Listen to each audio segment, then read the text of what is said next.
The stream is live. Shit. Oh, Oh, look at that. hello. Hi, Hi. folks. Hi, and welcome to another episode of Fun with Flags. Yes, I love fun with flags. Let's Fun do with fun flags. with flags. Fun with Flags with Sheldon Cooper and Dr. Amy Farrah Fowler. Will not be seen tonight. And Will not be seen we'll tonight. have Ripping the Rack podcast. As we've been preempted. Welcome to episode 157 of Ripping the Rack podcast. I feel like we've been in the 150s now for like 4 months, 5 months or something stupid. Yeah, Well, it's we been a missed while. some episodes. Like, we did. We missed some weeks. It just seems, I don't know. Seems like yeah. Well, we No, took our Christmas break, so that was like 3 weeks, 4 And weeks. then you went were on your vacation. cruise. Yeah, missed your cruise, and then we didn't do a week. And Hey, Tim, you know what a fun fact is? What's fun fact? April will be 5 years of Ripping the Rack podcast. That, you know what? That would be a good time for me to And say the podcast. goodbye and let you guys have it. no, I'll retire with you, bud. Yeah, we all go down together, buddy, just like Billy Joel said. Just like Billy, that's right. Just like the Titanic. Yeah. Bear with me. We're I'm just sinking ship. trying to get per usual my Okay, welcome to Ripping the Rack. Here we have your co-hosts. We'll go down south to Tim Matero. Hello, Tim. Welcome to the podcast. How are you doing tonight? Thank you, tired and sore. I'm Yeah. just tired. And I'm sore. But I'm You're sore just from tired shoveling. and old. Well, I'm sore from shoveling. Yeah, you guys got pounded, I heard. We got about 8. 7-8 inches here. Nico, nothing happened in Canada. Shut up. We're having a conversation. What'd you say? Oh God, I love tired and sore, Calvin. No, we got about 7 or 8 inches. The problem is that we've had plowable snow every 3 days for the last like 2 weeks, roughly. And more's coming. And we have more coming Wednesday night, Thursday morning, Friday, Yeah. Saturday, and Sunday. Sunday. Oh. It's not coming until Sunday now. We have a bunch coming Thursday. Oh my God, it's just I don't like to be cold and I don't like snow. So and yes, folks, I know I'm in the wrong climate for that. I get it. Tim didn't have a choice where he was born. I didn't have a choice where I was born, and my wife likes it here, and my kids live here, and my job is here. Apparently, it's time to retire and move south. And I would, in a heartbeat. be a Riva and open a bowling alley. Oh, I wouldn't open a bowling alley.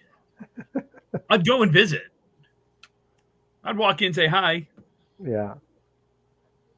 All right, and further south from him, the Coastal Crusader. What's going on, everybody? I am very tired. I spent the better part of the day in my truck, driving from the wonderful province of New Brunswick to the U.S. of A. Lot better than the drive up Thursday night, let me tell you. I spent all day in my bed, so it was. Pound stand till you make glass. It was a good day for me. I don't know what you're talking about. And up north, we have the king of the north, Mr. Tired and Sore himself, Calvin Locke. Tired and sore. I am tired and sore. Canada, yes, this past weekend, the 560, everybody. The biggest Candlepin bowling tournament in Candlepin history. I don't know that I've ever seen one bigger. 34 teams were here this weekend. And also, as most of you could probably notice, I am losing my voice. So it might be a nice quiet podcast, and most of you, I'm sure, will like that. But it's going to be nice and slow. I'm going to try to do this. 34 teams, 4 divisions, 2 with 8 teams, 2 with 9 teams. It was an interesting. So for those of you who were following the schedules, you've seen that there was nice, fun names, bye, and I only have buys for you. The way the schedule worked is that he had to put 10 teams in each division to get a proper schedule, and then the 9 and 10 of the first two divisions, and the 10th team in the other divisions were both buys. So it was just the way it had to be done for him to get a good schedule in. So Division 1, the team that got the bye was 6 bowlers with 1 clue. The second place team was Scott Doucette. Third place team was Clayton Matheson.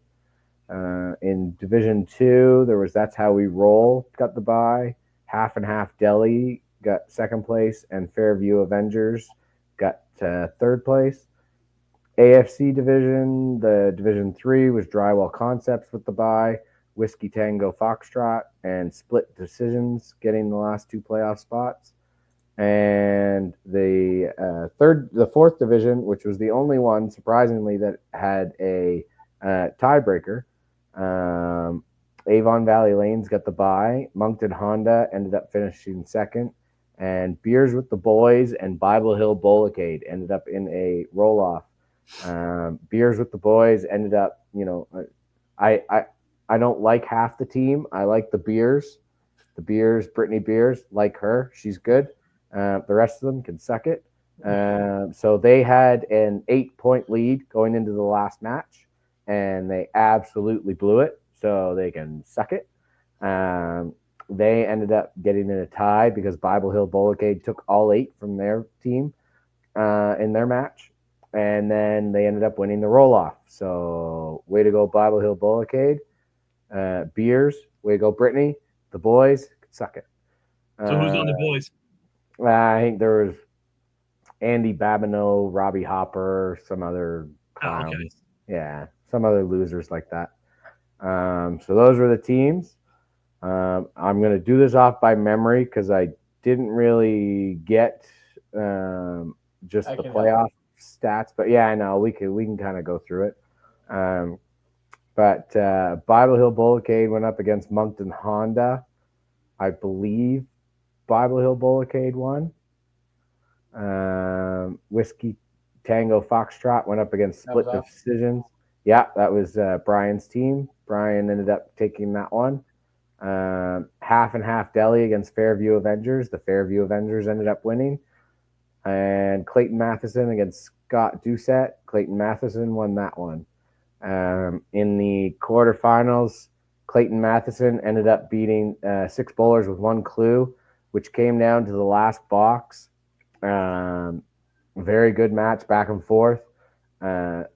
Justin Jones made an incredible shot in the 10th, cut over the 2-4-7, cut it, or the 3-6-7, sorry. 3-6-7, he cut it over clean, just as clean as could be after Clayton had a 9-pin drop and that he made. Clayton ended up throwing another 9-pin drop, and Justin just ended up missing. Hit the 2-pin and took out only 4, so Clayton ended up advancing in that match.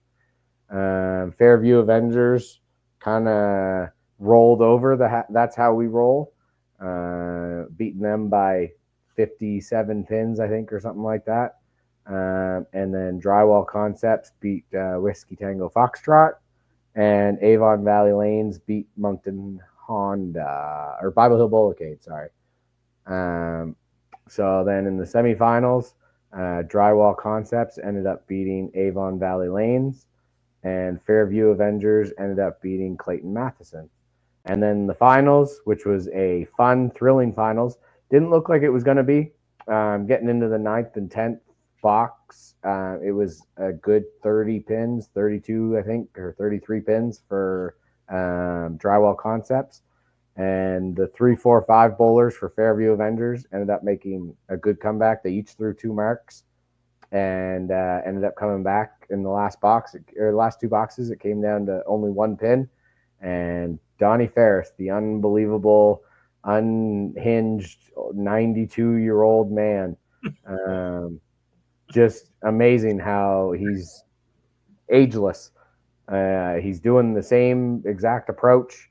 He gets down further than anybody I know. He's basically praying Tim Tebow in it every time he throws a ball, but he can still get down there, and he throws it in the pocket of any whatever break, and whatever shot he has, the last 2 boxes. So congrats to them. It was Donnie Ferris, Brent Roberts, Brandon James, Stacy Irving, I think is his last name, Brad Stewart, and I can't remember their bench. Was it Kevin? Was Kevin on that one? Kevin Grattan? No, Kevin was bowling with Clayton. Okay. I can't remember who their bench was. Okay. Actually, I could just look it up right here if I can just find it quick here in a second. Got these all upside down, but Fairview, there it is. Yeah, Stacey Irving, Sly Terrio, and Wayne Stewart. My camera. What? I lost my camera. I know. I was just like, there he goes.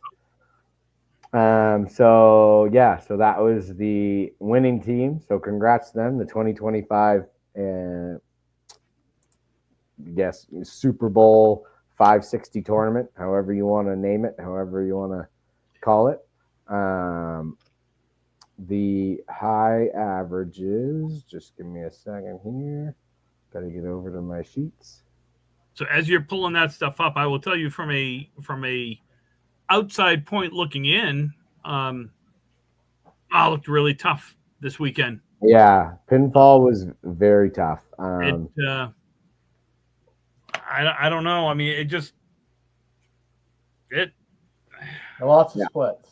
A lot. I just didn't see pins moving. You just didn't see.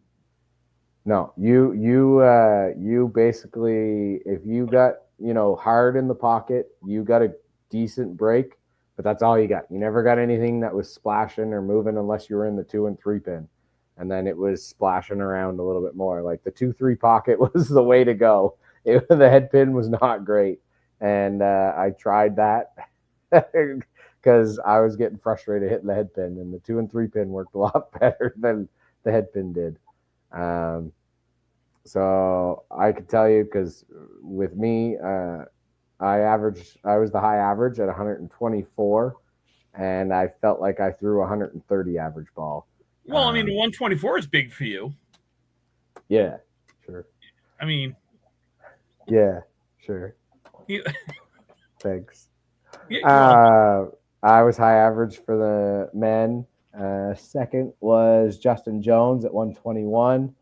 Third was Corey. Third was Devin. Beat him by 0.5. Devin Brooks, 120.59. He was third high average. So you only had 4 guys over 120? No, there was 5. Oh, okay. Oh, yeah. No, 4. Yeah, Wow. 4 guys. And then there was 1, 2, 3, 4 at 119. I mean, I know it's a 560, so I know you're not. This isn't a lot of world's bowlers. Right. But there is a lot of world's bowlers that bowl in this. Yeah. Good world's bowlers. It just I don't know, Nico, if cleaning the decks would help there. I don't know if they did the decks at all. I think they might have done them Friday morning and then didn't touch them. They do it kind of like Worlds. I think they just did them once. It drives me nuts. Yeah. It should be done every morning. I know, but unfortunately, to do 36 lanes it doesn't really take. No, that. but when you're there, No, I do. I understand. I've been up at that tournament enough to know that it's long days. Fridays and Saturdays and Sundays, it's long days. It is it is a marathon, not a sprint. So yeah, it is very long days. Speaking of sprint. Speaking of long days. Mr. Matt, how are you, bud? How are you, buds? Happy February. Happy February. Yeah. How was practice tonight? Right. Well, you know what? I was doing some work because it's tax season, and like Paul Grant always reminds me. And they came over and asked me to help coach again. So I went in and coached for an hour and a half. So I didn't get much work done, but it was all right. I'd rather do that anyways. I was going to say, I think I'd rather they give me a free hat and everything. Look at that. Rip City. Woo woo. Oh, look at you. Repping the Rip City and everything. What are you guys talking about? You talking about the 560? Yeah. Talking about the 560. Calvin just went over kind of the results, and there was only 4 guys over 120.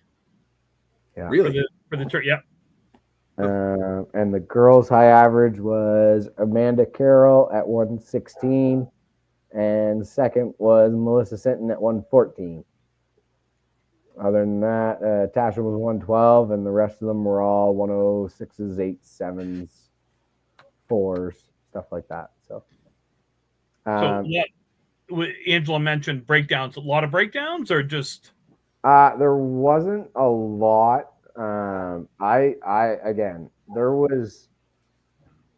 It was a lot for one person or two people. I think there was only two people who were running down to fix the lanes. So ball's not coming back, and there was a couple where we had to teams had to go over to the practice lanes while they fixed the breakdown because it was going to take longer than they thought. So a couple of that. But I didn't find it too bad. I mean, they did it in a timely manner. What took the longest amount of time was, again, the same situation at Worlds. People on lane 14 were waiting for people on lane 10 to throw their ball, and people going to get a pin were waiting for 6 lanes to be done bowling before they get a pin. And I had to yell at someone. I think it was Saturday afternoon. They were standing there staring at me. I was going, "Are you going? What are you waiting for? You're staring at me. Go. Why are you standing there? Go." Like, I don't know what they were waiting for. 3 lanes had stopped bowling because they were waiting for him to go, and he just stood there.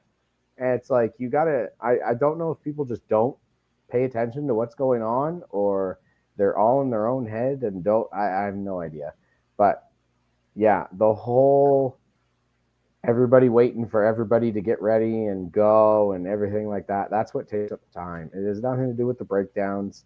It has nothing to do with that. Also, it has to do with the drinking, people not being ready to go. Like, when my fourth bowler, I'm walking around and doing stuff, but when my fourth bowler is up, I'm behind them ready to go when it's my turn to go. Like, that's what you should be, ready to go. The next person up. The next person's up. If you're the next person, you should be right behind them, ready to go. Don't be off chit-chatting, and don't be off doing this and that. And I mean, I understand walking away, getting a drink, going to the bathroom, getting something to eat, whatever. But that doesn't take that long. Like, do it, come back, and be ready to bowl. Yeah. Or find someone on your team that's not bowling and say, "Hey, here's $10. Can you go get me XYZ?" Yeah. So I find that is what's taking all the time. The breakdowns are breakdowns. They're going to take 10 to 15 minutes. That's just what it is. You still should be able to, like, we had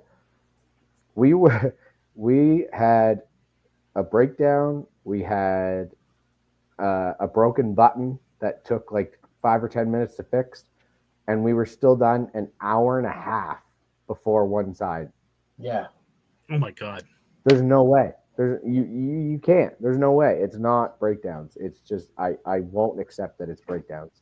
We had breakdowns randomly here and there all tournament, and we were still done before everybody. There was never a time where we were not done. It's taken too much time. It's like one thing, and I was thinking about this. I don't know why I was thinking about it, but I've wondered, and I'm gonna copyright this. If anybody ever comes up with it, I'm copyright stamping it. Like, it's mine. Don't. If anybody starts making money off it, I've wondered why bowling alleys haven't come up with a system that you can alert, like, the desk or out back from the score table that there's a breakdown. They have. That's the new system. Every academy and all the other places I've been to, they have an intercom button. Really? Yep. Lita does. I think Mark does. I don't know if Mark's is. I don't know if 1710 has it set up. It has it. I don't know if they're utilizing it. Yeah. Utilizing it, or Thank you, Brian. Where else, Mac? You said academy. Well, anywhere that Cubica is, I believe. I'm not sure about any other systems, but I think the new Cubica system has it as part of the interface. Yeah. Okay. So it calls the front desk on the phone. Okay.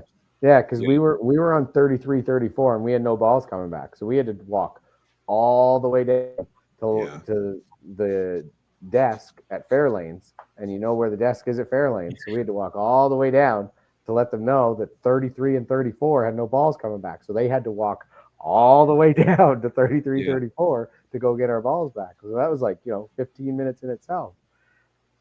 It was really sticky on Friday too. Not so much Saturday and Sunday, but Friday was sticky. I don't know where. I think it was like people really need to have shoe covers, because what I found is that the condensation, especially on the carpet, on the carpets with people coming in from outside and smokers and everything like that, like people walking with their bowling shoes on the carpets, those carpets are going to be moist. So you get up there and you go to throw a ball, well, you're going to stick on those lanes.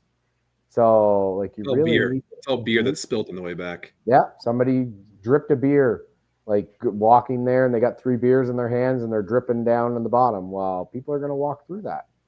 Like it just. I wear a shoe cover on my slide shoe at all times. Yeah.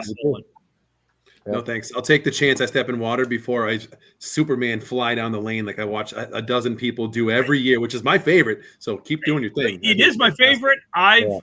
Look, knock on wood. I've never done that. Yeah. Because we do have a question from the gallery that was emailed over that kind of pertains to superstitions, and we'll get on that in a little bit. But it's part of my routine. It's my superstition. I take my shoe off. I put it in the seat where I'm bowling. Yeah. Just it's something that I do every single time. So to be honest, I'm not worried about keeping it on and sliding. Yeah, I seen 3 or 4 people do that, and that's one of the things. It's part of my routine, and everybody says something about it when I take my shoe off and smack it. Well, at least I know I'm ready to go. I took my shoe off and I smacked it, and I always take a practice slide. That's another thing I said. You should always be taking a practice slide. If you don't take a practice slide, you wouldn't know. So if you take a practice slide, you know that you got your shoe cover on. So I always take a practice slide. Yeah, exactly. Hey, now to interject, Calvin, I do want to touch on what you just said. This is almost like a grind my gear section, Brian. But like, if you are in a tournament, and like we all know each other, right? I mean, 99% of the bowlers in these tournaments know each other. So I get it if it's someone new. But you have to study the bowlers around you, and you have to know their approaches, and you got to take your advantages. So, like, if you're on the lane and you know somebody walks up and does a 3-step thing and then comes back or whatever, and they haven't done it yet, then you go. Like, you just go. And if you do that enough times in a day, you're going to do your part and probably save like 15 minutes on your own, right? And if everyone did that, boom, there's an hour saved, 2 hours saved every day. But you got to know the people around you and know when they go and their approach. They do the same thing every time. Yep. And I find a lot of it this weekend also is that most people who stand up further, a lot of them were just grabbing their ball and going to stand up further, and then they just stood and waited. Yeah. And the person behind them or beside them is back further, and they're like, okay, are you gonna go? Are you gonna go? But they're waiting for them to go. They're just standing up there waiting for them to go, and it's like, okay, somebody has to go. Like, but they're both waiting for each other, and it's like, okay, you just gotta. So I think, and this is part of the bigger overarching problem with Candlepin bowling, and I don't know if they have this problem in 10-pin bowling or not, but it's the changing of the guard. The old guys that I'm going to call, like Mac and I, are probably the older guys now. We were brought up in a different time. I'm the old guy. Mac's still a little younger than me. Oh, you're right. But we were brought up in a different time where you bowled when it was your turn to bowl, and you bowled. You didn't bowl ball for ball with the person next to you. Now, you did get up with them. So if it was a league or worlds or something, and I'm bowler number 2, I got up when the other guy got up. But we didn't wait. We didn't cut each other off, but we didn't wait. And you take a look at, like, Fairlanes in Moncton, they don't have automatic scoring. So when matches were over, well, guess what? If two teams were waiting, they started bowling. Yeah. For sure. That was always the way to go, for sure. I understand you have to wait for automatic. You have to wait for everyone to be done so it can reset. But you don't have to when it's paper scoring. Yeah, you don't have to do that. You don't have to do that, and you don't like. I can see if you're focused on your match and your bowler and kind of going ball for ball. Okay, understand that. But like for example, the other day I was at Exeter on lanes 3 and 4, and I'm on 3, so I'm waiting for 4. Right, I'm waiting for 4 to go first, and they're not even close to being ready. But 1 and 2 are just standing back, waiting for me, and I'm looking over and I'm going, buddy, you can go. You're now waiting for lane 4. You're on lane 1 and 2, and you're waiting for lane 4 to go. And what are we doing? What the hell are we doing? Yeah, I know. Sean, different part of grind my gears, but it has to do with the sliding and stuff. This is a public service announcement. If you dump a pile of baby powder on a carpet, you suck. Do not do that. Well, number one, there shouldn't be any baby powder at all. Period. End of story. Because it's terrible for the approaches. Yeah. And everybody else, because it clumps when it gets wet, and then you stick even more. I want to address this real quick. Sean says here, I never understood why standing up front bothers people when they know they'll wait. I can't speak to that. It doesn't bother me where people stand when they're next to me. I don't care if they're up front, whatever, as long as where I stand, if they're not, I'm going to use Richie Grassi as an example. Love the guy, but he's all over the place on where he stands, depending on the pins that are up. Mm-hmm. Sometimes he's almost into the right-hand lane. He's got to pick the 10. If he picks a 7, he's almost way over to the right, and it's like that is the only time that something bothers me is when someone stands really close to me and we're both standing there at the same time. I'll step back, I'll let them go, and then I'll go. It just having someone within that far of me because I swing my arms. That's Yeah, but if someone in front of you, how are you supposed to know when they're going to go? I mean, the few people that I know who do that, they in such a race to grab their ball off the rack and get back to their starting spot, like 6 steps or 6 feet from the line, but then they just swing their arms or do whatever, and sometimes they go, sometimes they don't. So how are we supposed to know? I don't know when they're going to go, especially if they're sitting in front of me, just kind of not looking back, not having any idea. I just feel like they're going to go. Didn't you just say you're supposed to? Yeah, but like, there's only a few. I know you as I'm saying that, I'm like, fuck, that's exactly what I'm saying. But like, there's some guys who they just don't always have like a sign that they're gonna go, or something like that sets it off. They may do 2 swings this time, they may do 5 swings the next time, but then they just go. You mean like Justin I guess it's part of learning it. Yeah. It is. I think you're right, Mac. It's part of knowing who you're bowling against, knowing what they're like. I knew when I bowled because Charlie was famous for being way up front. That was what he did. He was up front, far to the right. Mm-hmm.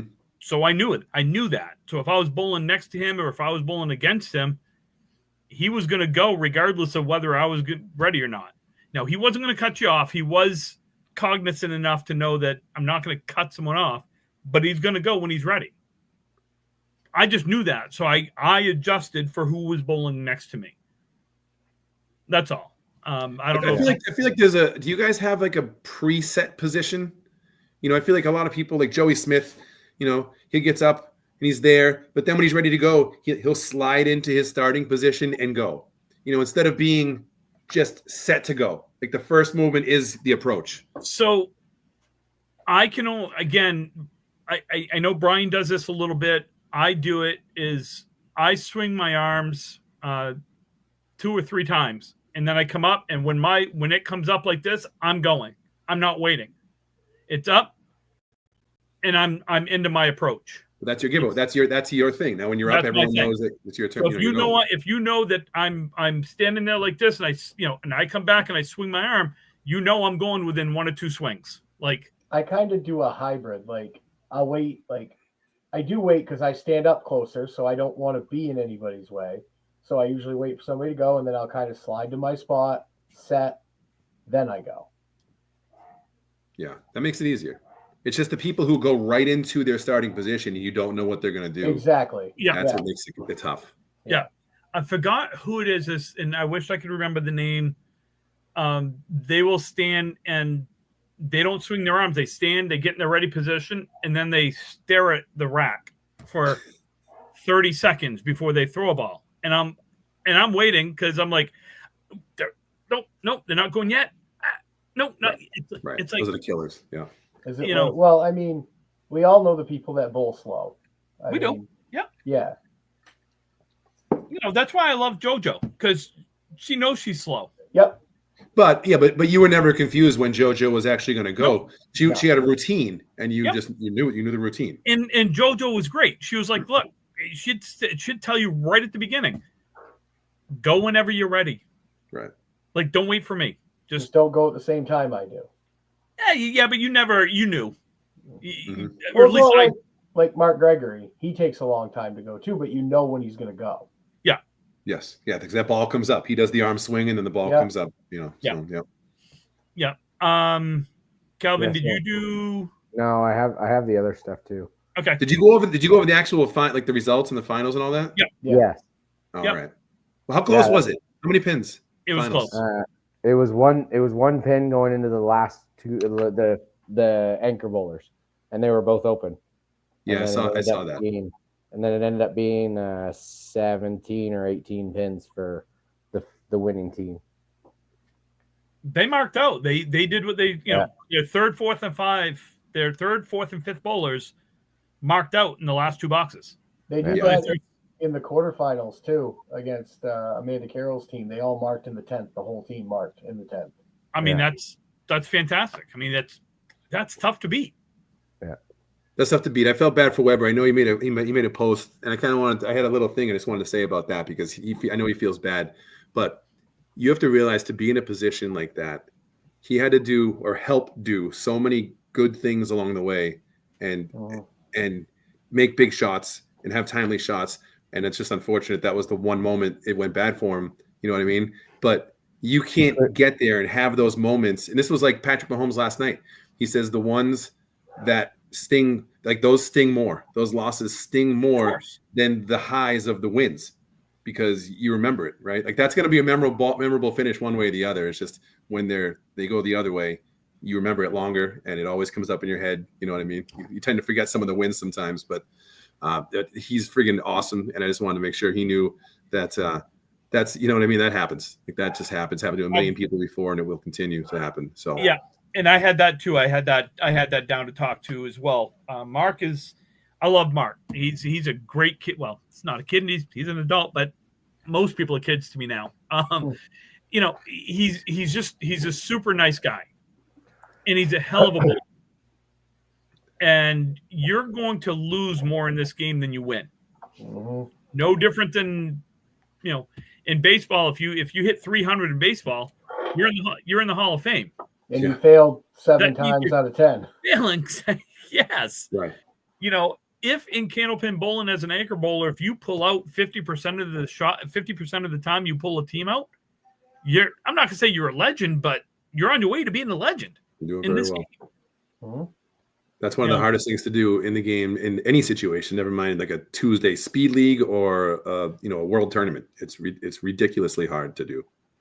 You got to. It takes a different, and I will say this. It takes a different mentality to bowl in an anchor position in any big tournament, whether it's Worlds, Mixed Worlds, the 560, any big tournament where there's some decent money on the line. There's just some, notoriety around it, things like that. It just takes a different mindset to bowl in that fifth spot.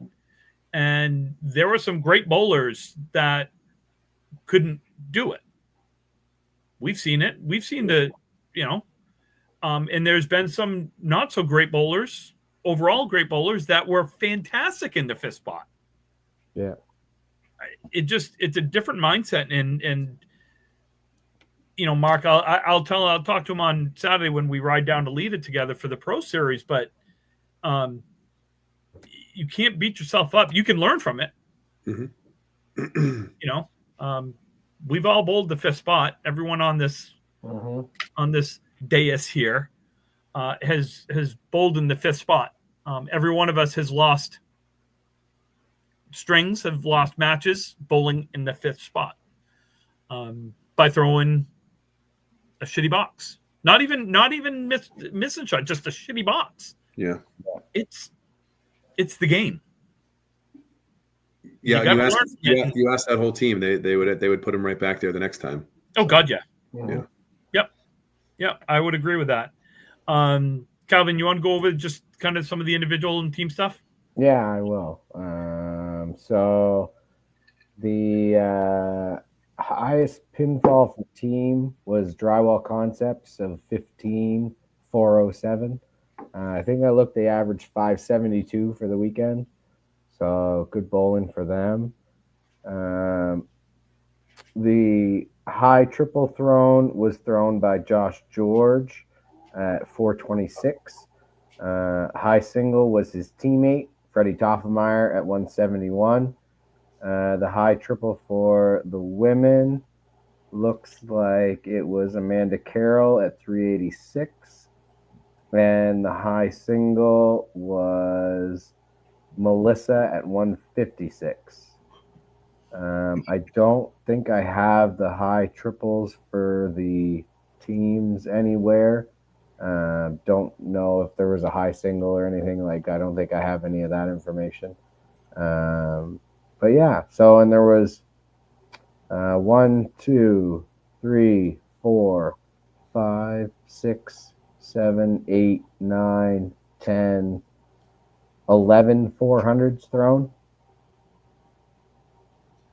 Maybe, yeah, 11 400s thrown.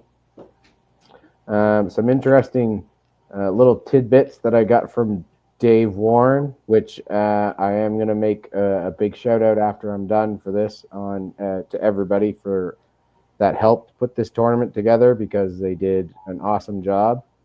231 people bowled at least one string. So there was 231 bowlers on the lane this weekend. 58 women and 173 men participated. 146 bowlers bowled under their entering average this weekend. 63 of those 146 were at least 5 points plus under their average. What the fuck? I thought this was supposed to be fast. Everyone was saying how excited they were to go up there. Yeah. Exactly. Everybody could suck it. It is not a fast race. I will tell you from my experience bowling a long time is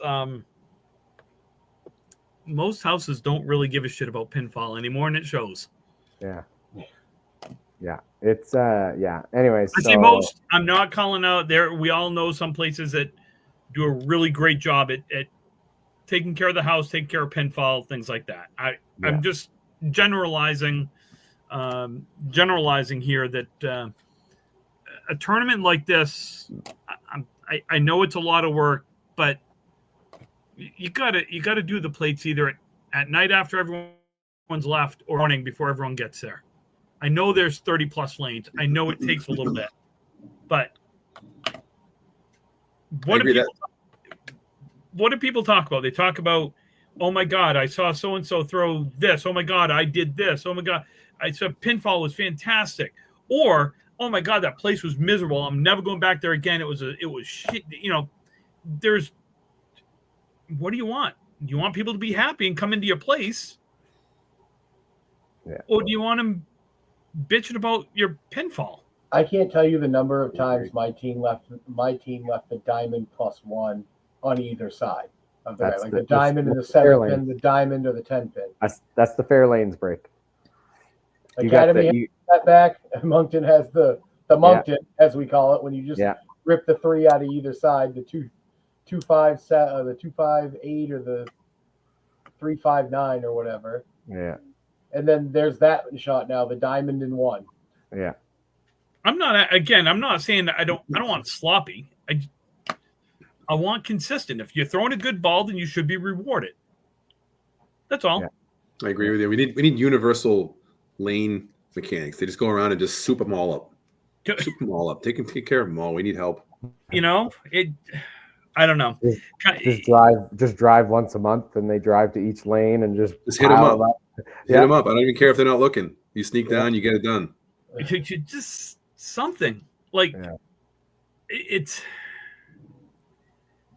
Speaking as a bowler, I get I still in my head would sit there and be like, oh, okay, well, I'm not bowling that tournament because I know going in that it's just going to be a shit show. It shouldn't be like that. I agree. And I don't know if I'm driving me 2 being hours selfish, for shitty but pins. I don't know. Yeah. Maybe it's just me being a selfish. Are you yelling at clouds, old man? I might be. I don't know. I was looking, when I sent the 92 Worlds information to Norcross and I started to look at that, and I'm like, oh my God, look at these scores. Was that in Handwell? Or was No, that Bangor? was in Bangor. Dude, Bangor. imagine Channel 5 was just a bunch of 114s. Like today's huge match. Someone hit 350. They got $300 in bonus money. No, they souped it up. They made it exciting to watch. And I agree with you. I really wish the owners would focus on that and make that a big part of the lanes, because that's what we want. Like, I don't want it to be more challenging than it already is. I don't know. And if you want to get the kids bowling again, they want to bowl. They don't want to go in there and bowl 75. Right. Yeah. No. I agree. Yeah. It just, I don't know. I old man yelling at clouds, sure. But when you look at the 92 Worlds that I had given Nick and he posted, and you look at the team, just the weekly, the daily team, high three and high singles, and out of 11 strings, only one was under 700 that won. And it was the team I was on. It was Young Guns, and we went 685. And that was the lowest that made money. And then out of 11 matches, there were 7 2000s. 7 out of 11. Yeah. The only thing I'll say, just based on this tournament, it is a 560 tournament. That's the only thing I'll say about that. It is a 560. So if you start juicing up, now teams aren't going to be able to fill teams because their averages are going to be so inflated. Yes. So that's a little bit where I'll argue the point of it, where I'm okay with kind of the lesser pinfall, because now, good, I can fit another bowler on my team because I have, you know what I mean? So right, but you had 100 and how many were under their 146 bowlers were under their 146 average. Out of 240 that bowled at least one string. Yeah. Bowled under their average, and how many were 5 pins? 60. 60 of those were 5 pins below. Got some wiggle room. Yeah. I mean, you got some room to. I'm not saying you go down with a gallon jug and you pour a gallon of crap on it, but you clean it and you make it consistent. That's all. And I'm sorry, I totally missed your comments here. That's all right. Don't worry about it. She's not important. We don't need to talk about her. So just want to give a big shout out to Dave Warren and all the staff and all the everybody who helped run the tournament, make the tournament great. It was a good weekend, as much as we bitch and moan about everything else. Everybody had a lot of fun. There was a couple incidents we don't need to bring up, but there was a couple incidents of people being mouthy at each other. But it happens every year. People have egos and people have attitudes. Drink and people drink, and I would be one of those people who would be an advocate to the bar needs to be like, okay, you have had 12 on your tab, you are now cut off. Like, I would be an advocate for that, because going over that kind of limit is getting to be a little too much. Or not opening the bar until noon on Saturday. Well, that's another thing, but then you get people who will bitch and moan about that, and I don't care about them drinking at 9 o'clock in the morning. What I do care about is them being plastered enough that they can't even walk on the lanes at 9 o'clock at night. Now, maybe that is the advocate, is you don't start drinking at 9 o'clock in the morning. But maybe you should be, again, at the bar. Okay, check. Like, they all have tabs. They all open tabs that they pay at the end of the night. most people don't go in and pay with cash every time. So you got tabs going, just check. Sorry, you've reached your 13 to 14 allotted alcohols.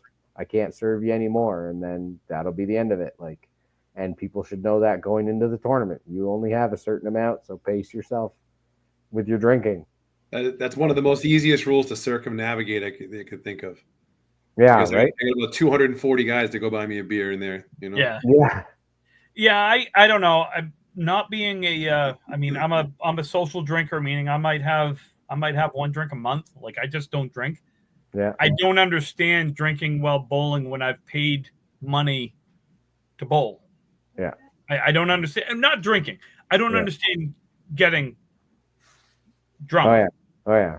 And in a team event. One of the bowlers who did get absolutely wasted, one of their teammates had to leave because they had a personal matter to tend to, so there was nobody to sub in for them. So they were absolutely hammered and bowled a 221 for 3 strings. I was just going to say, it's usually not the highly competitive ones that are falling down. Yeah. But it does slow the tournament down. No, you're right. You're right, Mac. It just, and yes, Sean, you can make stats, say whatever you want, but I also, there's an eyeball test that you have to do. And if you're watching the streams or if you're there bowling, the eyeball test will also tell you how the pins are going. And my eyeballs told me after watching the streams this weekend, they weren't going that good. Yeah. It was definitely rough going. Yeah. Upcoming tournaments, since we're now past the 560 area, people who were there this weekend, you can shove it up your butt for messaging me to sign you up for the frickin' tournament that you could have easily went to the desk and signed up yourself. Drive me absolutely insane, but I will sign you up because I'm that kind of guy and I'm a nice guy and I'll do it. But I don't appreciate it that you could have easily done it yourself. You walk to the counter, you put your name on a list, and you write it. Okay? Just do it. Just do it. I don't know if I've ever heard Calvin and nice guy in the same sentence before. I know. I'm trying to keep it low key, but I'll announce you it have. now. You have. He's not a nice guy. No. Oh, that's true. That is true. Battle of the Sexes at Avon Valley coming up this weekend on the 16th. Scotch Doubles, Bayers Road, February 22nd. March 1st, a TBD tournament at Avon Valley Lanes. Don't know what it is. Don't know what they're doing, but they have a TBD tournament. Mixed tournament, March 1st and 2nd at Kingpin Bowling Alley in Amherst. March 8th is the Earl McCulley, which everybody is signing up for. If anybody doesn't know how it works, it is 100% handicapped based off of 125 average as of the high average. So if you are a 90 average bowler, it is 9 strings. You are getting 35 pins a string. $50 a bowler. First place takes it all. So there's no playoffs, no nothing, just 9 strings. Whoever knocks down the most pins with their handicap or without, if you're lucky enough. I can tell you that it is a tough tournament to win if you don't have a lot of handicap. That is not trying to skew anybody away from doing it because it is still bowling and a fun tournament. But I once averaged 131 for a day and got 6th place. So it is a little tough with no handicap. But if you still want to do it, just to do it for a fun tournament, come and do it. Sign up. $50, March 8th. So that would probably be it for Canada. Now I have no voice again, so I am done talking. I have a question. Before we. I'm not sure what's on the rest of the agenda there, but Calvin, of that 560, yeah. How many bowlers were American / or compared to Canadian, like ish? Ish. There was 2-3 American teams, probably like 1, 2, probably like 6. I would probably say like 40 American bowlers. 40 American and a couple hundred overall. Is that what you said? Like 2? Yeah, it'd be Nova Scotia and New Brunswick. There's 231 bowlers who at least bowled 1 string, whether they were signed up or not. But I would say 40 Americans probably. So roughly 40 to say like 200, right? Whatever, Yeah. somewhere in that range. And maybe correct me if I'm wrong, and maybe I just didn't see it. The only streaming I saw was Mark Webber. Was there? Mark Webber has theirs. There was a St. John team that had theirs. Canada's got to step up. I want to see streams. I want to see your matches. There's nobody doing it. But the internet is so bad in the bowling alleys. That's the problem. You can't disable stream. The internet is very poor in the bowling. In the whole country? No, in the bowling alley. Jesus. That bowling alley. But you have other bowling alleys, and for years, I don't remember logging on and seeing a Canadian match going on anywhere. Just a random money match, league night, all the random ones we see here and people watch. I see nothing. Absolutely zero. I know Adam used to stream some. Adam Melanson used to stream some. But he's not wrong. Mac's not wrong in this. There's not. You can go on any night and see 3 or 4 streams going on of just league bowling down here. And people watch. I could say one thing. Not that it should make a difference, but Canadian leagues are not as competitive as American leagues. But I again, it's not even talking about that, Calvin. I understand that. I understand that, but maybe an 80 average bowler does not want to be on stream showing that he's averaging 80 and throwing gutter balls. You know what I'm saying? Maybe. Like we have guys. We have a team that we bowl on Tuesday nights that they average 380. So do you really want to watch a team where guys are throwing gutter balls all the time? Not really. I watch a match. If it's a handicap match and it's close, I don't know. Whatever. It's better than not watching bowling, I guess. Yeah. I completely understand. I guess there's just room for like an Irby or somebody to just kind of take over the streaming in Canada. Although you can't cover all the land, I get it, but it would be nice to have a few people designated in areas that we could count on for all the tournaments and even just some random leagues or whatever. But it is what it is. I'm just saying there's definitely a lack of presence there, and I feel like there could be some sort of movement there. Could help. You never know. If I was getting paid to do it, I'd travel everywhere. I'd quit my job right now, and I was getting paid enough to support my gas and my bills. I'd travel to every league and I'd record it and do it. But that's the other thing. And the other thing is that Brian touched on. The Wi-Fi is terrible, and most people here in Canada, we don't get the nice deals where it's limited data and all that stuff. Some people don't have it. Some people do. It's one of those things. Like if I had unlimited data, I'd download and I'd stream every match and wouldn't bother me one bit. But maybe if you become the 51st state, you get better. Yeah. So when you become the 51st state, then right. Yeah. And you won't have as high taxes. Yeah, Look at the benefits of joining America. It's coming. You'll go broke with healthcare down here and as a 51st state, but that's okay. Imagine for the Worlds. Imagine what would happen with all the Worlds teams if that was the thing. Holy shit! That's it. Just one tournament. We mix and match now. Yep, that's it. No Worlds. So a couple of things real quick here. I know.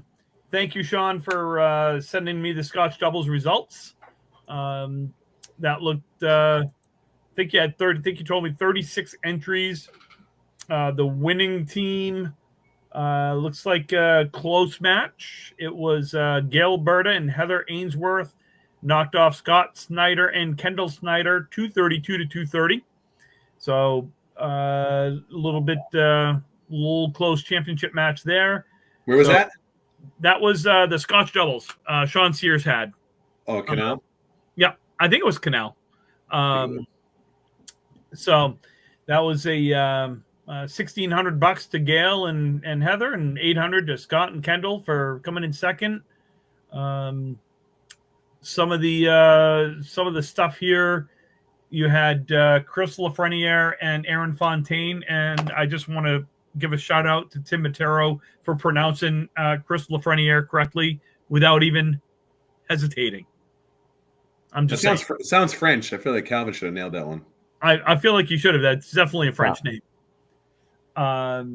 So they had the number 1 seed, Tiffany Gauthier, Jason Gauthier, the number 2 seed, Richie Myrick, Peter Crawford, number 3, Cody Brunel, Kyle Ledger, 7, number 4, Jeremy Ainsworth and Al Cotting were the 5 seed, and I'll stop at 6 was Gail Berter, Heather Ainsworth. Nope, I'm going to go to 7 just to give Sean Sears a shout out. 7th was Sean Sears and Joe Ringer. Looks like a 683 scratch first 5 games for them, for Chris and Aaron. So that's pretty good. Oh, alternating every ball. Yeah. Holy smokes, 683 scratch, alternating every ball. That's impressive. That's impressive. Yeah, that's really good. That's really good. That's really good. I don't know if I could do every other ball. I thought of going out there. It was a long drive, first of all, but then I was thinking, well, that's only, if we bowl 5 games, what's that really? 2.5 games for me and 2.5 for my partner. But I guess there was an extra round and some stuff, and I don't know. Whatever. Yeah, they had sounds fun. It definitely sounds fun. It was. I'm just looking at over the scores and the stuff, and I just don't know if I could physically do that. Like, I don't know. I mean, you couldn't throw a ball and walk off the lane and then wait for your partner to throw a ball? No, because the way like my knees and back are, I have to keep going because I'm old, Mac. I'm old. So Father time. I got to imagine between your first and third ball, you'd have to wait about 12 seconds. You think you're going to handle that? No. No, because then I'd be pissed that I screwed up a shot and now I've got to wait 12 seconds to throw another one. I don't know. He says, it was a mentally different game. So I'm sure I could do it. Just saying. You're not gonna. Let's see. We've got the Luck of the Irish coming up Sunday, March 16th. 1 p.m. 5 strings. Entry fee is $120 per team. Sign up at Leda Lanes. We have I don't know what we have here. Apparently, let's see. Number 1 seed Caitlin Zolko hit her new high 5 of 594 with her second triple strike. So great job, Caitlin. That was on Candlepin Bowling Network, which you can see on YouTube or the ACST Facebook page. So that's a fantastic job there. We've got sign-ups for the next round of Candlepin Cancer Open Roll-Offs. They're coming this March to Boutwells in Concord, New Hampshire, which is home of the Mixed Worlds. And the Worlds. Boutwells is getting a lot this year. I love it. Let's go Boutwells. Or next year. Boutwells Worlds? Oh, next year. Next year. Wait, they're going to put a bid on it, or it's already there? I thought it was already decided they were going to Boutwells because they couldn't. I don't think so. They haven't. Captains haven't decided. They don't decide on that until November. I thought it was decided. Well, but it might be just like lack of houses where it was just at Leda, so it's not going to repeat at Leda, right? And then you'd have Academy. Bangor doesn't want it. Academy doesn't want it. That's pretty much it. Yeah, because Bangor doesn't. I can't see Bangor putting a bid in. Yeah. I mean, I'd like to go to Bangor. It's only an hour and a half from the house, so that'd be nice. You can go to Westport. They have 24 lanes. No, thank you. So anyway, a fun week. Oh yeah. You want to talk about people not being happy? Let's see. So qualifying rounds Tuesday, March 4th. 3 and 6 p.m. Saturday, March 8th, 11 and 2. Sunday, March 16th, 2 and 5. Saturday, March 29th, 11 and 2. Sunday, March 30th, 3 and 6. Please register at candlepinsforcancer.com. You can find the information Paul Grant posted on Candlepin Chat. Top 5 Advanced Live Show will be Saturday, May 3rd at 10 a.m. My assumption as to why it's not in April is there's just a ton of things going on in April. Yeah. Would be my guess. And then we have the top of the ladder for the Candlepins Cancer Top 5 Finals, which was at Riverwalk. Keith Beaupre came in as the number 5 seed and went the distance. Ended up beating Justin Cochi, Justin Lyonnaise, John Winchell, and knocked off Corey Packard in the finals. Keith also won the triple strike pool and walked away with $1,500 plus $850 in bonus money. So a nice little payday there. Keith, I'm pretty sure you owe me like $1,500 somewhere around there. No, okay. Corey earned 1,000. Winchell earned 600 plus the $100 strike challenge. Lyonnaise with 500 and Coachy was 300. You Tough can day find if that. your name began with a J. That's a tough day. Yes, Justin, and John. Yes. If you were a K, it ended great. Keith and Corey. Yeah. So an extra $622 was raised for the Candlepins for Cancer. So nice job there.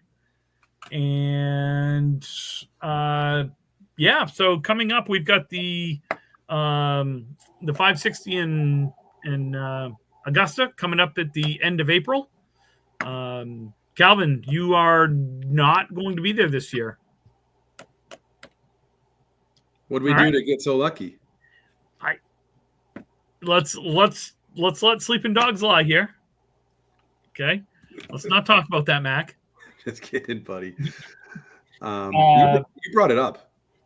Yeah, so we've got that coming up. I haven't seen anything on Easter Classic yet, but I'm assuming Lexi will put information on that out soon. I would imagine it's normally around this time of the year she puts that out. Sign-ups and stuff. Does that sound about right, Mac? It should. I would think so. I mean, we're 2 months out, I would hope. Yeah. Calvin, you bowling in that or no? You're not allowed in our country anymore? Well, he's Canadian, and I think he's doing some wrestling thing. It's like a small tournament of some sort that he's going to. It's the 41st annual something. Yeah. I don't know. That's all right. I filled the spot this year. He's coming back next year, but I filled the spot. Yeah. So there's that. Hey, Timmy, I got an update on the Chicha. I don't think anyone sent this to you, but it's getting down to the final 8. I have no updates on that, so speak away, sir. All right. Yeah, real quick. So round 2 happened at Central. It was down to 16, so 4 groups of 4. So in one of the groups was Dave Barber, Mike Salona. They advanced 588 and 560. Freshie had a tough one. I watched that match. Freshie hit the headpin 5 times and left the same shitty 2-1 split over and over, and he lost by 2. So he had 558. He went home with Bob Lee. The second group, Joey Lister and Charlie Collins tied at 621, so they both advanced. Nick Leach and Aaron St. Cyr weren't really close. They lost by 60 and 80, so they're out. The third group was Daly and myself. We moved on. Troy Fournier, Corey Packard, 586, 561. Troy was 3 pins short. I had 589, so I was lucky enough to move on there. But so now I get to bowl.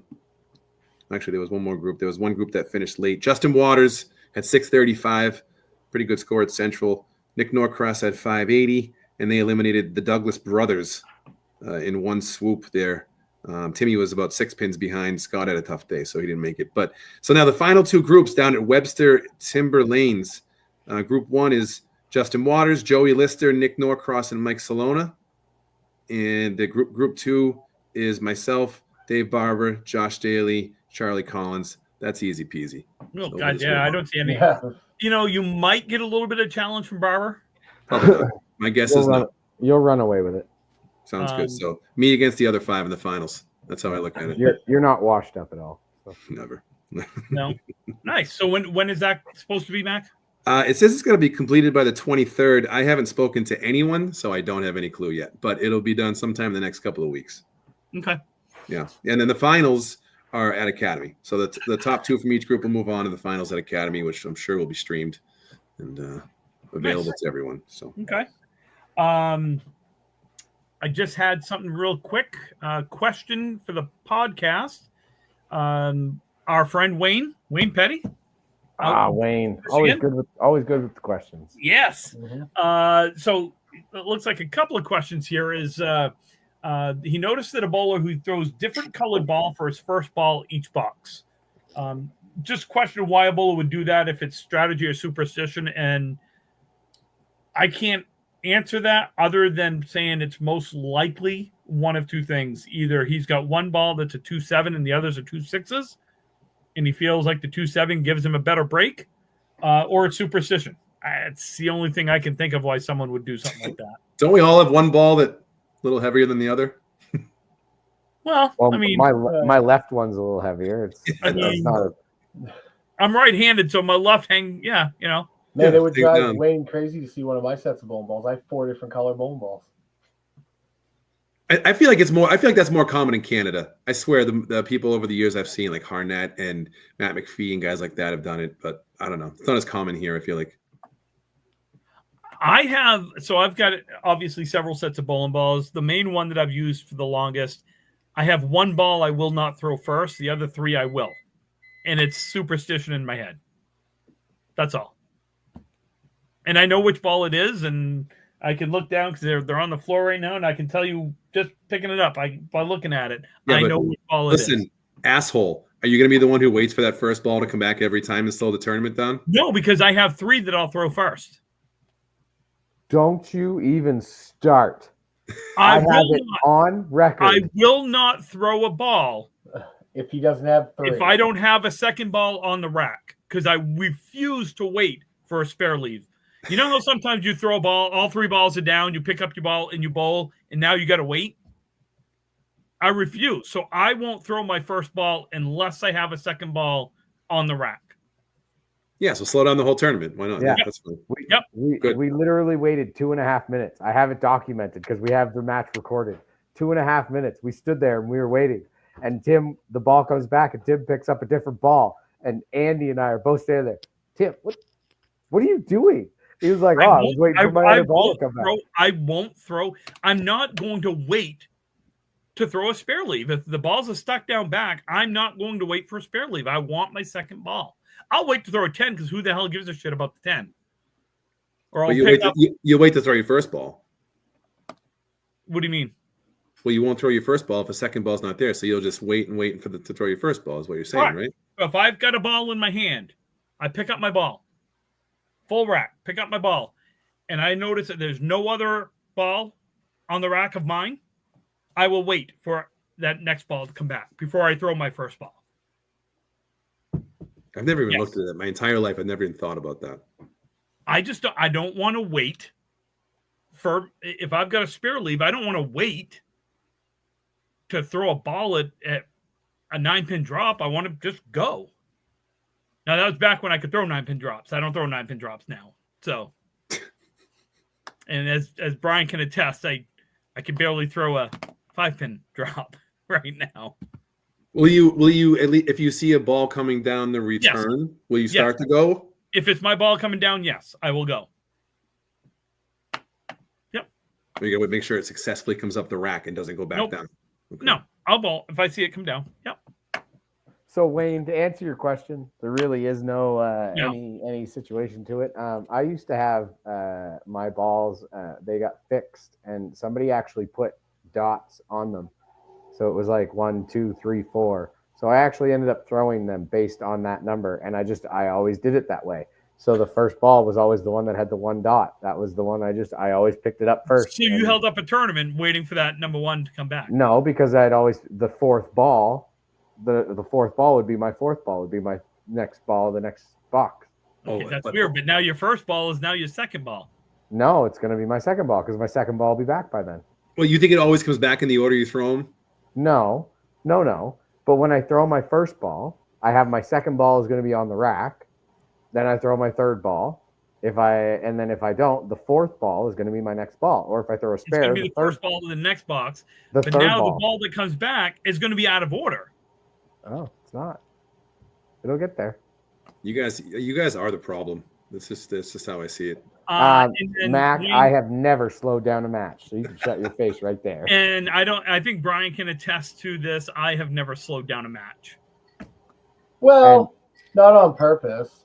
Well, have you ever seen me throw my 3rd ball? I never slow down a match. The last question was, speaking of superstition, what are some of the unusual routines you have seen bowlers engage in?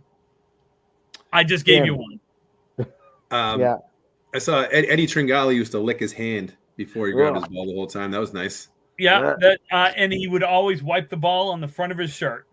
Yeah, that was absolutely disgusting. I disgusting. can't remember who. Oh, it was Kustak. Kustak used to like Oh yeah, throw his ball up. but he would turn towards the crowd and do the look around, and then he would 360 and then ready to go.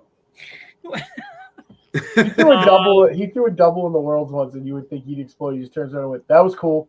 That was cool." It was so cool. We all have our own superstitions. We do. Anthony Karen used to get down like he was on the ground. He used to bend down and stick his butt out, and I swear, like his head was about 4 inches from the ground. But he doesn't do it anymore. He stopped doing that. That was always interesting. You know, Mark Ritchie's got the slide forward, heel back, and then he goes every time. Oh yeah, that's a cookie. That's a Dave Richards thing. Dave Richards used to step forward, step back, and then go. Well, yeah, Kustak, little Fred Flintstone Kustak did it too. Kustak would do it too, because that always threw me off when I was bowling him. I'm like, oh, okay, he's going, and then he step back, and I'm like, oh, okay, you're not going. I guess I got to stop here. Yeah, like Bovair, right? He does the same thing. He does that slide back. Yep. No, we all have some super, like I wouldn't bowl in jeans for the longest time, and I don't know why. I just wouldn't bowl in jeans. I don't bowl in jeans anymore. You know, shorts or nothing. I don't know. Brian, what's a superstition that you do? Hits the 4-pin. Oh, sorry. And the 6-pin. Come on. Yeah. Okay. You get both sides.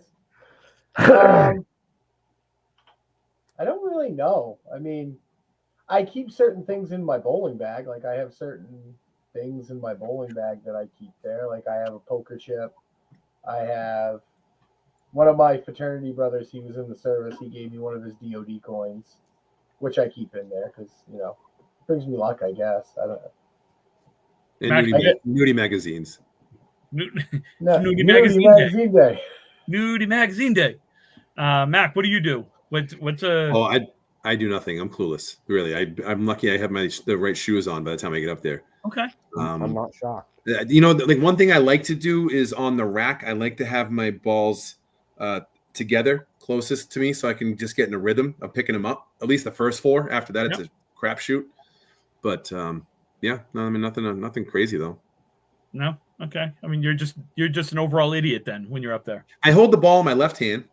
Yeah. In warmups, like up until I grab it to throw it. I don't know if you guys do that. No, so Weber does. Mark Weber swings his arm, but he doesn't swing his bowling arm. He swings.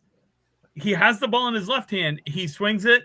I think it's 3 times, and the third time he comes up, he grabs it in this hand and goes the other way. Yeah. It's Calvin does the shoe cover off, slap the shoe. Yep. Yeah, we all have something. I mean, I wipe the first ball, and anytime I throw my first ball, I pick it up, I wipe it and throw it, but I don't wipe my others. It's by the way, our special guest, Big Larry. Big Larry's right there. Say hi, Larry. No. He's just upset. He's not getting enough attention. That's it. That's it. Yeah. What? No. I was gonna say. I was just thinking of other like crazy things people do. Have you guys seen anybody who throws the ball as they start to go? They throw it up in the air in the middle of their approach, catch it. I have seen. Well, I know Harnett does that. He does it behind the back, and he does it, but he does it for fun. Like, he does it for fun. I have seen, approach. And I wished I could remember. Brian. Oh, Ryan Flynn used to windmill. He doesn't anymore, but he would like windmill the ball to throw it. Oh yeah, he did. You're right. Yeah, there was. I wish I could remember. He would toss the ball up, catch it, and go. Can't think of it. He wasn't a world bowler. Brian, he was bowled down at Oakland Park. I can't think of the guy's name. I don't know. I think people do weird. Like I think Rio even spins it. I think Rio does like right before he goes, he does like a spin, and as the ball settles in his hand, he goes. It's got to be a sensation thing of getting that last second grip. As you're about to go. Al Johnson, I think doesn't he do a little toss? Wayne just mentioned it in chat. I feel like Al does that when he. I don't know. Yeah. My sister, when she bowled, right when she was getting ready, she'd spin it really fast in her hand and she'd go, like it was. It's like a quick spin of the ball. Angela just said she used to throw it up until she smacked her face with the ball. I wish I could have been there for that. I think you should go back to it. You should try it again. Yeah, try it. Just make sure it's on video the next time. Just stream. Please stream. Yep. Don't hurt yourself, Angela. I don't mean hit yourself in the face with a bowling ball. I mean, I don't want to see anyone get hurt, but if it was to happen, it would be beneficial for everyone to see it. But yeah. Yep. I want to talk. We'll do this next time. It's more mental health. I know, Calvin. I know you can leave anytime you want, bud. Please, just leave. Please. Like, just leave. Like, make this the end of the show routine. That you leave early. This would be awesome. I will say the next time I do want to talk a little bit about mental health bowling, and the reason I want to is number one, March is Mental Health Awareness Month, even though I know our illustrious president doesn't believe in any type of things of that, but I would like to talk a little bit about that, as well as the conversation around anchor bowling and kind of Mark's thing. So now we did touch on it, but Jesus, Larry, sorry. I think Larry Doucette. Is that a kitty or something? Oh yeah, that's Big Larry or Lawrence. You have a huge pussy named Larry? Yeah, Larry's Larry, huge. say hi. Hi, Larry. Larry is 18 pounds of solid muscle. Like, he is not a fat boy. He's really not. He's just a house. He's a big boy. Does he bowl off the wrong foot? No, he bites off the right foot. Okay. Yeah, definitely bites off the right foot. He will bite you too, even if you're his friend. Yep. Love bites. So yeah. So I'm discombobulated for some reason. I feel like I'm just me. Larry loves me when I stayed there. He curled up with me in bed most of the time. No, Wayne, it's not a Maine Coon. He's just a big boy. Sounds racist. No, that's an actual cat. Is a Maine Coon cat. Jesus. Saying. All right. Oh my God. I could go. Okay, no, Tim. End the show, Tim. No, Tim. No. I lost all my money at Mohegan this weekend. So, told Angie I was betting the mortgage on black. Didn't work. Green came up, didn't it? 0 green. No. Hey, good show. It was a good show. No, it was. It was good conversation. Calvin, thank you for talking about the 560. We should talk more. We should have more drama in bowling. Talk about it. I don't want to be involved in it. I just like to hear it. So, it's there. It's definitely there. So we should talk about it. I mean, it's not that much, but we might as well talk about it. Right. I don't mind starting it. I enjoy drama, so I'll start it up. All right, we appreciate that. Make sure that's the next show. Yeah, I'll get in some fights with some people. I definitely have some ideas that I think some opinions that will probably piss some people off. So I'm ready. We'll spread them out because I don't want to, not all at once. Just a couple, like a sprinkle. It's like a sprinkle fart. You just kind of just sprinkle it out. Yeah, I've been trying to think of how to upset the most amount of people, so I'm on my way. I tell you what, this is a forum for it. Sometimes those opinions come to fruition, and then next thing you know, they actually are good ideas. You know what I mean? I don't know. When you say something about someone, they'll probably post it on Facebook, and they'll do it forever. So perfect. Yeah. There's no such thing as bad publicity, right? No. Good. All right, fellas. Yeah. So anyway, thank you. Send your questions, comments, and concerns to rippingtherackpodcast@gmail.com. You can find us on Facebook. You can find us on Twitter. Like and subscribe to our YouTube page. Jesus, I need to start drinking before I do this show. Brian, how about the dulcet tones of Brian Athearn? Give us the disclaimer and where else they can hear the show. Well, Tim, they can hear us on Spotify, on YouTube. Make sure you like and subscribe, like Tim said, Apple Podcasts and Google Podcasts. And as always, the views and expressions of Ripping the Rack Podcast are those of Brian, Calvin, Mac, and Tim. They do not reflect those of their friends or their families, so be nice. And if you really don't like anything, type that email up, look at it, and then just delete it because, we don't need to hear the negativity. Thank you, everyone. No, don't delete it. Send it. send it. Always send it. Full Always send. Then full send it. Full Full send. send.